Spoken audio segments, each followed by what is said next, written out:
Vamos a hacer esta interpretación de forma ordenada. Nos vamos a ir con frecuencia, ritmo, eje, bloqueos, hipertrofias y por último isquemia, lesión o necrosis. La primera es la frecuencia cardíaca. La frecuencia cardíaca es importante recordar que existen varios métodos. El método número uno que manejamos es para ritmos regulares, es decir, que la distancia entre R y R sea equidistante. Y es una forma sistemática teniendo constantes que es 300, 150, 100, 75, 60, 50 y 40.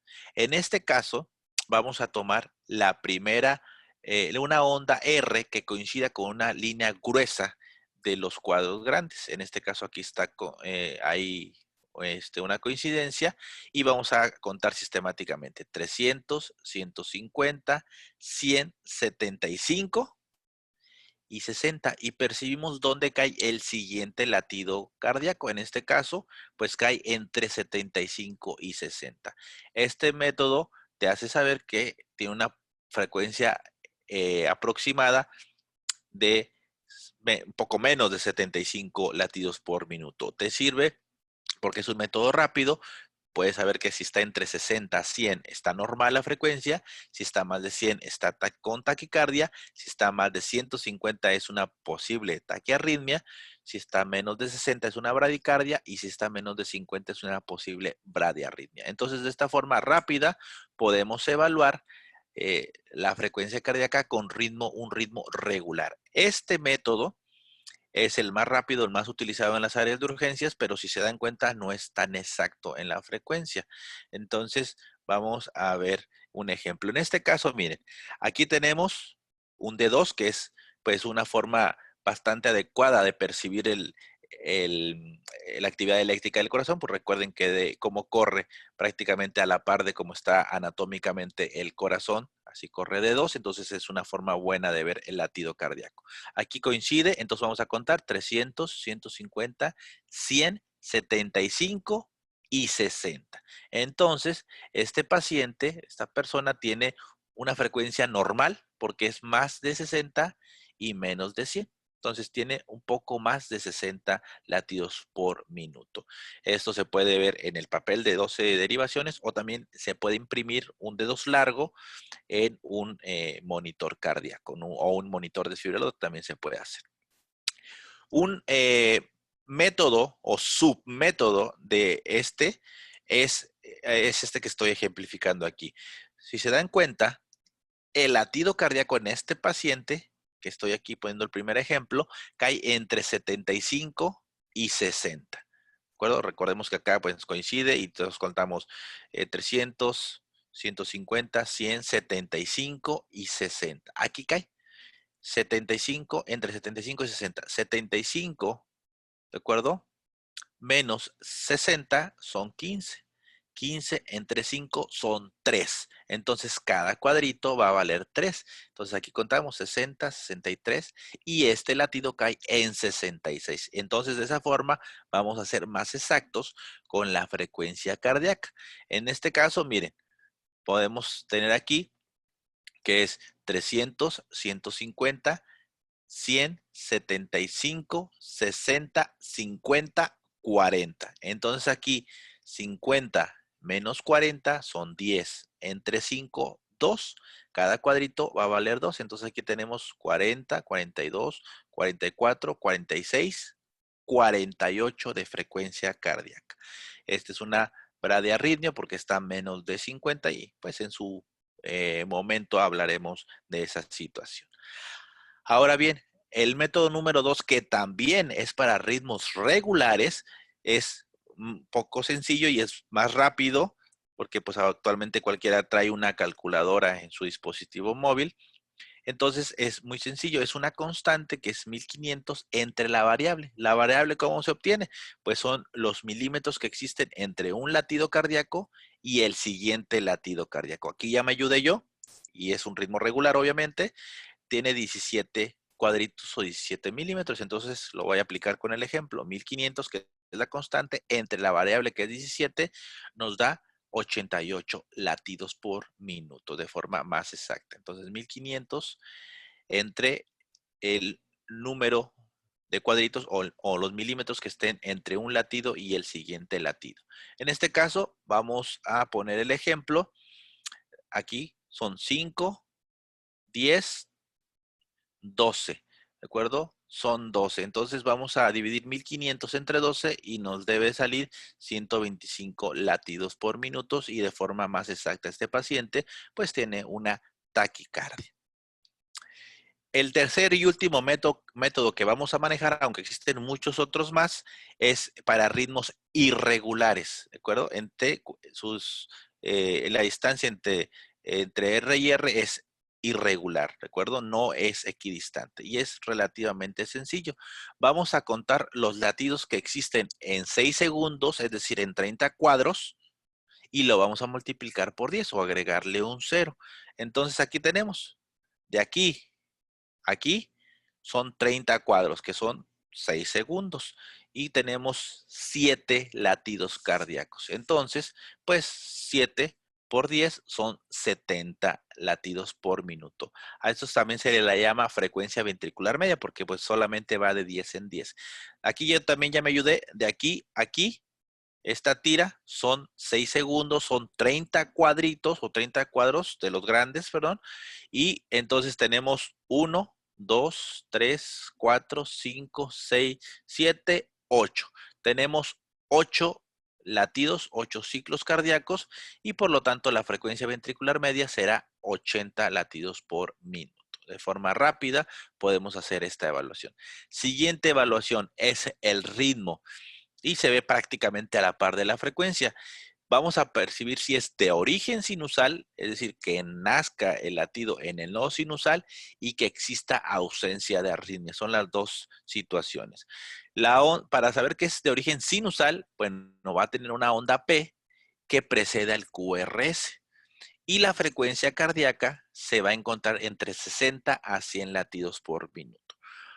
También es lo de amarillo lo más importante, que también la onda P va a ser positiva, excepto en ABR, que ABR prácticamente ve en forma inversa o percibe la actividad eléctrica en forma inversa del corazón, pues por la posición que está en el brazo derecho, como vimos previamente. Y el QRS pues va a estar menos de 0.12, que es hasta 0.12 su valor normal. Y que exista ausencia de arritmias. ¿Qué significa? Que la onda R sea equidistante entre sí. ¿De acuerdo? Que existan RR constante o RR regular y por lo tanto que haya una PP constante porque pues cada onda P va a preceder al QRS. Aquí tenemos P que precede al QRS y la distancia es equidistante entre R y R. Vamos a recordar entonces lo más importante es que la onda P preceda al QRS y que la frecuencia cardíaca sea entre 60 a 100. ¿De acuerdo? Y que exista ausencia de arritmias. En este caso vamos a tener aquí que la onda P precede al QRS en todos los latidos. Aquí es un dedos largo, ¿vale? La frecuencia vamos a tener 300, 150, 100. Se encuentra exactamente en 100, por lo tanto, pues es sinusal. Y, pues, como les comento, la onda RR o el intervalo RR es equidistante, por lo tanto, es de origen sinusal y tiene ausencia de arritmia. Ahora bien, este paciente tiene un ritmo sinusal. La respuesta es sí. ¿Por qué? Porque tiene una onda P que precede al QRS, ¿de acuerdo? La frecuencia que tiene 300, 150, 100, 75, 60, está entre 60 a 100, por lo tanto cumple con criterios y el RR es equidistante. Entonces es un ritmo sinusal. Ahora bien, este es un ritmo sinusal. Les dejo un pequeño segundo para que piensen.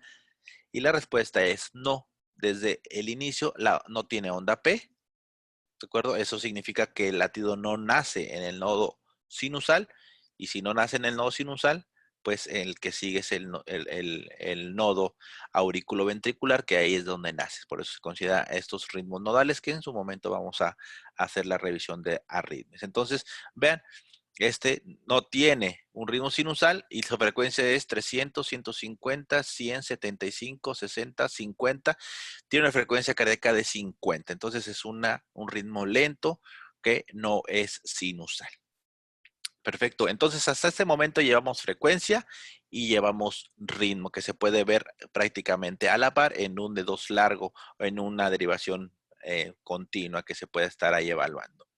Siguiente, el eje eléctrico. Para muchos puede ser un poco difícil el eje eléctrico, pero es una situación relativamente sencilla si lo hacemos de forma práctica y con aplicación clínica. Recordemos que el eje eléctrico o vector es la forma en que se despolariza o lleva la conducción eléctrica del corazón, el cual recuerden que está situado de derecha a izquierda, de arriba hacia abajo y en un tercer plano de atrás para adelante. Entonces prácticamente el eje corre entre 0 a 90 grados. Esa es la situación que corre un eje cardíaco, un eje eléctrico, un vector normal.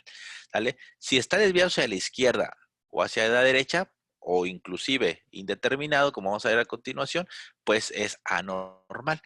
Este eje eléctrico se desplaza hacia el lado de la hipertrofia, es decir, si tenemos una hipertrofia de ventrículo izquierdo, el eje se va a desviar hacia la izquierda.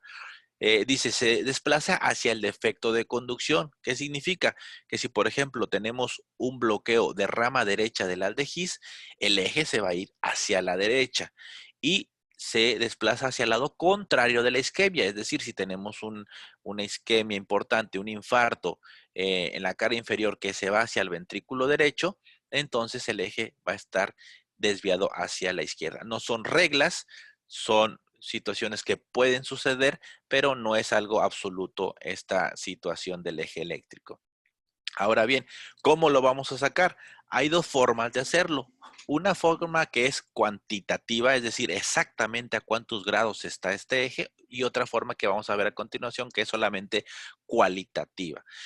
Vamos a tomar dos derivaciones. La derivación unipolar de 1, que corre prácticamente pues de derecha a izquierda, de brazo derecho a brazo izquierdo, ¿de acuerdo?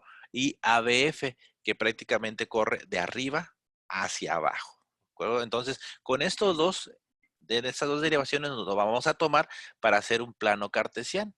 Recordemos entonces que entre 0 a 90 es un eje normal. Si está entre 0 a menos 90 es un eje hacia la izquierda. Si está entre 90 y 180 es un eje hacia la derecha. Y si está entre menos 90 a 180 le llaman extrema izquierda, a otros le llaman extrema derecha, pero pues lo más común que se conoce es un eje indeterminado. ¿De acuerdo? Entonces tenemos estas dos derivaciones y lo vamos a hacer con un ejemplo.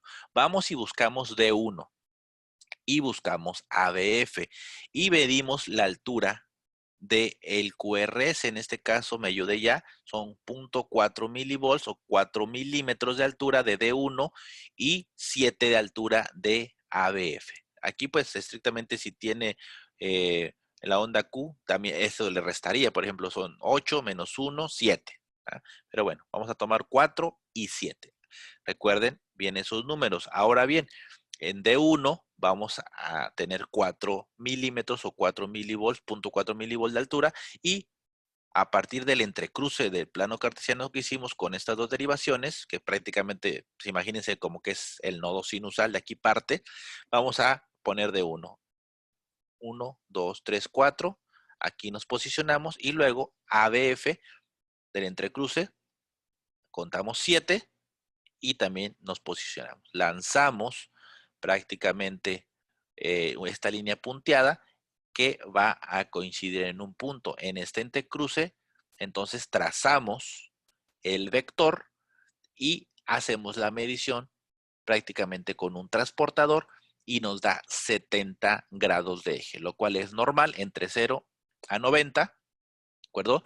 Pueden encontrar una literatura con algunas variaciones, pero pues lo más común que encontremos. Ahora bien, esto es normal y es una forma cuantitativa de determinar el eje.